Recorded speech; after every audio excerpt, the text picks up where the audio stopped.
class. Okay. Now let's continue or let's begin our discussion with the second unit of our subject, in which we are going to start with lesson one, culture and communication. So what is the relevance of talking about culture in the context of communication? Unsa may connectivity aning duha sir, culture and communication?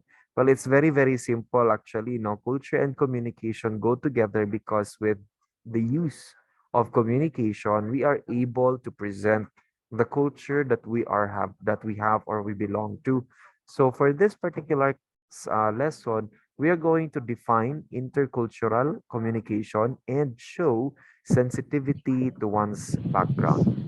Now, before I continue, again, I would like to reiterate my instruction to kindly mute your microphones so that we won't be able to disturb the discussion that we are having for this particular lesson. Okay, thank you very much.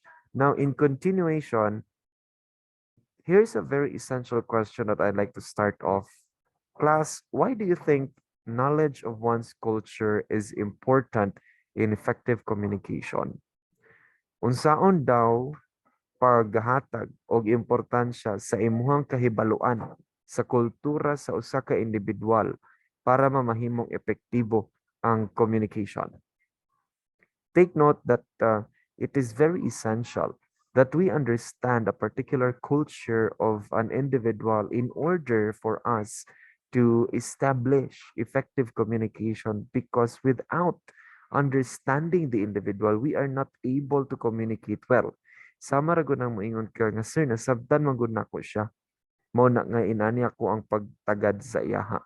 So that's how we are able to embody, no, the way we communicate with our classmates, with the people that we get to interact with on a day-to-day basis, based on the knowledge of their culture, the culture that they belong to, the culture that they practice, so on and so on. Now, let's try to determine the different vocabulary words that we are going to come across for this particular lesson. First, we have the word culture. This means the customary beliefs, values, and attitudes of a racial, religious, or social group. Example, what Hannah loves the most about traveling is learning about the country's cultures. Next is self-awareness. Self-awareness, class, is the understanding of one's self and his or her place in society. Sa laktod nga pagkastorya, imong pagsabot sa imong kaugalingon o sa imong lugar sa society or sa sosyedad. Example, Louis showed a lack of self-awareness of his own privilege when he said that poverty would be solved if the poor people would just get jobs. Next, the word exasperated. This means irritated or annoyed. Example, James was exasperated by the noise his classmates were making while they were visiting a Buddhist temple for their field trip. Another term is intercultural communication. This is the communication between individuals who have different cultures. Example, the job of a diplomat is to ensure that the intercultural communication between state dignitaries goes smoothly. Another term is taken aback. This means to be shocked or surprised, particularly by something said or done to you. Example, Charlene was taken aback when her brother announced that he was engaged to his girlfriend, whom he had only been dating for 6 months.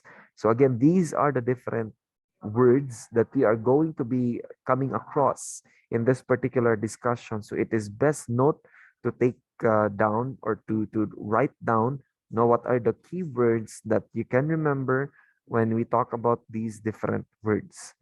Okay, now in continuing, let's now define what is culture. Culture, class, according to this definition, is the system of knowledge that is shared by a particular group composed of a relatively large number of individuals. Again, it is a system of knowledge that is shared by a particular group. When you identify yourself as being part of a particular culture, you should not only share certain characteristics with members of that group, but you should also be able to observe yourself and others like you who possess these features and distinguish others who do not have them as members of a different culture. Sa ato pa, through communication with others, culture is created, learned, and shared. Without communication, there is no way of preserving and transmitting cultural characteristics from one person, place, and time to another. In turn, our culture influences the way we communicate with others. Hence, there exists a dynamic relationship between culture and communication. When we say dynamic, it is ever changing, ever evolving.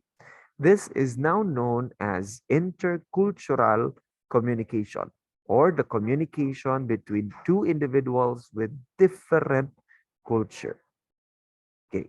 To engage in intercultural communication, participants should essentially understand the concept of self-awareness, knowing oneself and knowing one's position in society. Self-awareness is essential for better communication with others, especially with those who are different from you. Knowing who you are and in which cultural and social group you belong will enable you to relate better to others and to show sensitivity to them. Also, the way you communicate with others is largely influenced by your view of them ug unsang imong panlantaw ani nga mga individual that belong to a particular culture whose perception you have or you may not have. Now, let's try to look at this example. Kunwari, you are eating at a noodle house or noodle restaurant with your Japanese host family, meaning to say you are in the country of Japan. Jessica, no, considering that you are Jessica in this scenario, stuck her chopsticks into the bowl. Imong gibutang imong chopsticks sa bowl while you took a break from eating in order to chit-chat with other children of your same age.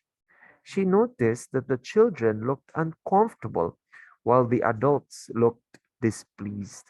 Why do you think is that so? Sir, kaya nagtabi siya wala nangaon. It could be one. Sir, because di siya kabalo mo storya og ni Hongo unya wala kasabot ang yang Japanese host family. It could be another.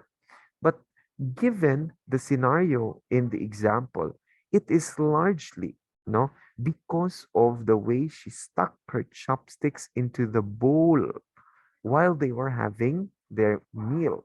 Because class, when you are in Japan, it is customary, not that when you eat, your chopsticks would not be placed inside your bowl or stuck into the bowl, but it should be placed at the side of the bowl because that is showing courtesy and that is showing uh, table etiquette for the Japanese. Sa atuan, anad maguta sa Pilipinas, and human na kaon, ang kutsarang tinidor, ibutang lang nato sa plato. But for them, when you are done eating, the chopsticks that you're using should be placed, in that part, in the side of the bowl, not stuck or not placed inside or into the bowl. Okay? While you take a break from eating, etc., etc. So that is their culture. Mao na ilahang belief system on their table etiquette. Let's take a look at this another example. Kyle is being introduced to the paternal relatives. Pag mayon tag paternal relatives, pariente sa papa, okay, of his half-Italian best friend Sandro. He greets Sandro's grandparents with a pleasant ciao. The grandparents seem taken aback or in shock, though they greet Kyle warmly before going back to their business. Puzzled at the reaction, Kyle turns to Sandro, who is giving him an exasperated look or a look of dismay or anger. What? Did I say something wrong? Ana si Kyle. You greeted my grandparents with ciao. You should only use that greeting with close friends or people our age. ITI, I'm sorry about that. What should I have said? Since it's evening, you should have said Bonocera. Oh, okay. I'll remember that for the next time. So that's how the conversation went. So Satu pa, in the context of Italians, when you greet no certain individuals, whether it's morning or nighttime or afternoon, there is a particular norm that you're going to follow. When you're greeting people with the same age, you greet them using ciao. Kung different age, unya, gabi na, you greet them by saying Bonacera. Therefore, there is a difference, no, with how you greet individuals according to their age, according to the time of the day, the place that you are in, and according to what belief systems are being practiced by these individuals in that particular community. Therefore, it is safe to say that when we are going to talk about culture and communication, it is best used in order for us not to in order for us to be sensitive no with the people that we are communicating with. Hence the very important notion that in order for us to learn best about intercultural communication, we should also remember that this prepares us for possible study and or career opportunities abroad. Therefore, just like what I sent in our group chat, I want you to answer this particular question in 3 to 5 sentences. Write about what you would do to prepare for a trip to another country to ensure that you will have good intercultural communication with the locals, right? Ensuring not that you are able to practice self-awareness, you're able to learn the basic of their language and the basic of their culture. Write about what you would do to prepare for a trip to another country to ensure that you will have good intercultural communication with the locals. Okay? So allow me to stop. Uh-huh.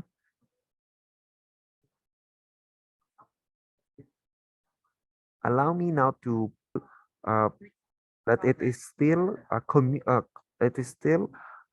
relevant to culture and communication. However, on this context, we are talking about gender and age, which is quite a sensitive discussion, if you ask me, because if we are unable no, to channel the right amount of understanding and open our minds to learning more about this particular context, it will be very difficult it will be very difficult integrating communication in that regard.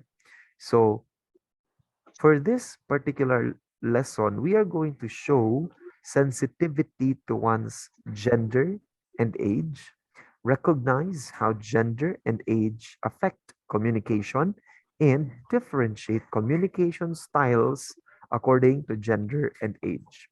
So, allow me to begin with this question. In what ways can age and gender affect communication? Just think about this question from here onwards. In what ways can age and gender affect communication? Bitaw no katong bata pa ko bawal mi motubag. Kay kung mohatag mi sa among reasons among parents, it's considered as disrespectful. Karon kay paminawon na ko nila. Or karon kay di gyapon ko pwede motubag. Or kung babae ka, dili ka pwede mo voice out kay mga lalaki tanan ang nasa family. Or kung lalaki ka, unya magkuyog-kuyog ka sa babae, you will be treated and you are going to have this perception that you are gay or whatever. So it is affecting ba no how we communicate and how we are able to communicate because of the different notions or the different biases or understanding that they have with regards to age and gender. So let's try to identify no in what ways age and gender affect communication. Now, let's begin. Let's not go anymore with the informal debate because it's quite time consuming already. Let's now talk about the vocabulary words, no, that is going to be reiterated in our discussion. First, we have the term communication style. This means the way people express themselves or how people communicate with others. Example, Lawrence's communication style involves a lot of animated gestures. So that's the way he expresses himself. Another is nonverbal communication. May I ask you to kindly mute your microphones? Kindly take note if you are nakamute or not. Going back. Next is nonverbal communication. This means communication that uses wordless cues. Example, when you're not close to someone, you have to rely largely on nonverbal communication to get insight on how they're feeling. Another word is the word acquaintance. This means a person you know but are not yet close with. Example, he was just introduced to me at our group study yesterday, so he's only an acquaintance. Another word or term is social hierarchy. This is how a society groups people based on their occupation, income, wealth, social status, or social or political power. Example, the social hierarchy in the Philippines is highly skewed in favor of the rich and politically powerful. So these are the different vocabulary words that will be reoccurring into our discussion. So better take note of them. Okay, let's now define what is gender.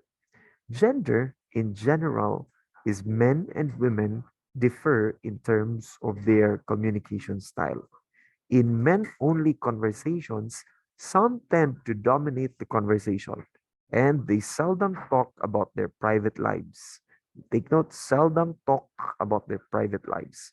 On the other hand, in women-only conversations, they usually allow everyone to participate and they often talk about their personal relationships. So kung sa mga lalaki, they tend to dominate the conversation. However, they do not talk mostly about their private lives. Kung sa babae po, they usually allow everybody to participate in the discussion. And they also talk about their personal relationships most of the time. So there's a difference already in the communication style of men and women. Again, sa lalaki, they are assertive and competitive. While sa babae, they are polite and affectionate. Sa lalaki, they are reserved. Well, sa babae, they are very expressive. For gentlemen, they talk about different topics. While for the ladies, they talk about one topic at length. Isa ra ka buok ang istoryahan pero astang dugaya mahuman. Sa lalaki, they need personal space. Sa babae, they are more intimate. Sa lalaki, their purpose is to provide information, while for the women, most of the time is to build or maintain relationship. So that means that there is a very big difference between how men and women have communication styles. Okay, now, when we talked about mixed genders, for men, they initiate the interaction. Men often interrupt the other person who is speaking, while women usually allow an interruption. Men use fewer adjectives and intensifiers compared to women. So this is the different communication styles of men, women, and when we have the mixed gender conversations. Now, here are the different nonverbal cues. You have gestures, the proximity, or the touching. No, we also have, when we talk about the gesture, this is, for example, nodding as interpreted as saying no, whereas in many countries, it means yes. Con proximity, it is common for men who have just met or are merely acquaintances to keep a greater distance between them than women do. While touching, women tend to view touching as an expression of sympathy or friendship, so they are more likely to use physical touch with other women, while men are likely to think of touching as associated with sexual intentions. So heterosexual men do not often use touch when communicating with other men because it is different in terms of the perspective, or perception. Now, we also have the factor of age. People of different ages or generations may have difficulty communicating with one another. That's a given. A person's age or the generation to which he or she belongs influences the way he or she communicates with others. Kasi nga iba ang kanyang pagkakaintindi mula sa kanyang kausap. Age-related communication also reflects culture.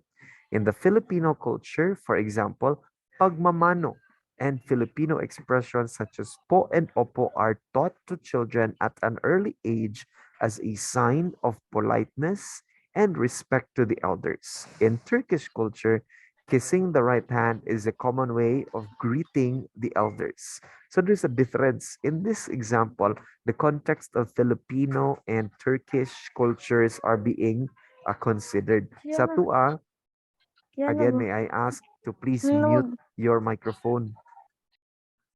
Okay, going back. So sa ato, sa Filipino, pagmamano or using expressions po and opo show no, are used as signs of politeness and respect to the elders, while in Turkish culture, it is kissing the right hand as a way of greeting the elders. So it is very different. Lahi kaayo ang ilahang way of showing no courtesy, respect, or greetings, not this depending on the age or the generation that a particular individual belongs to. Now, with that being said, class, I hope that it is now clear to us how culture, gender, and age affect the communication process, because this ultimately is or are indicators as to how effective communication will become.